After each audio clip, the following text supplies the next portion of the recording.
یہ جو دین پر چلتے ہیں نا، ان کو اسلام و دین وقت کا پابند بنا دیتا ہے۔ سبحان اللہ۔ ارے جتنی بھی ٹائم مینجمنٹ پر ہم ڈسکشن سنتے ہیں نا، اگر ان کو اسلام و دین کے جو پرنسپلز ہیں، اصول ہیں، جو عبادات کے اسکیڈول ہے، اگر اس کے اوپر پراپرلی عمل کر رہے ہوتے ہیں نا، تو وہ آٹومیٹیکلی یہ جو اسلام و دین کے جو اصول ہیں، جو ورشپ پہ جو عبادات ہے، یہ ہمیں باقاعدہ ایک ٹائم اسکیڈول کے ساتھ لے کر چل رہے ہوتے ہیں، اور اسی کے اندر بندہ بالکل دوڑ کا کام کر رہا ہوتا ہے کہ میری نماز نہ چلی جائے، میری جماعت نہ چلی جائے، میرا روزہ ضائع نہ ہو جائے، میرا زکوٰۃ کا وقت اوپر چلا گیا تب میں گناہ گار ہو جاؤں گا، کہ میرے زکوٰۃ مجھ پر فرض ہے، جس دن فرض ہو رہی ہے اس کے لیٹ کروں گا تب میں مطلب کہ گناہ گار ہو جاؤں گا۔ فطرے کا بھی ایک وقت ہے کہ بھائی یہاں سے یہاں تک فطرہ، مطلب آپ اگر صاحب نصاب ہیں یا جو بھی اس کی شرائط ہوتی ہیں تو فطرہ آپ پر واجب ہو جاتا ہے۔ اگر پورے دین کو اگر ہم ڈسکس کرتے ہیں تو اس میں وقت کی بڑی قدر ہے اور وقت کی بڑی امپورٹنس اسلام و دین نے رکھی ہے۔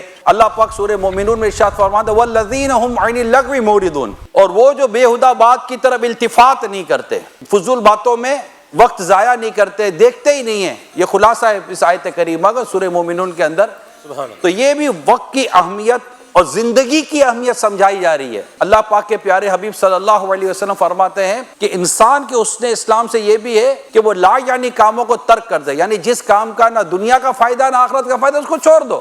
یہ ٹائم مینجمنٹ ہے، وقت کی امپورٹنس ہے، وقت کی اہمیت ہے۔ حدیث پاک میں آتا ہے کہ مصروفیت سے پہلے فرصت کو غنیمت جانو، وقت کی امپورٹنس ہے۔ بڑھاپے سے پہلے جوانی کو غنیمت جانو، ہے نا، موت سے پہلے زندگی کو غنیمت جانو۔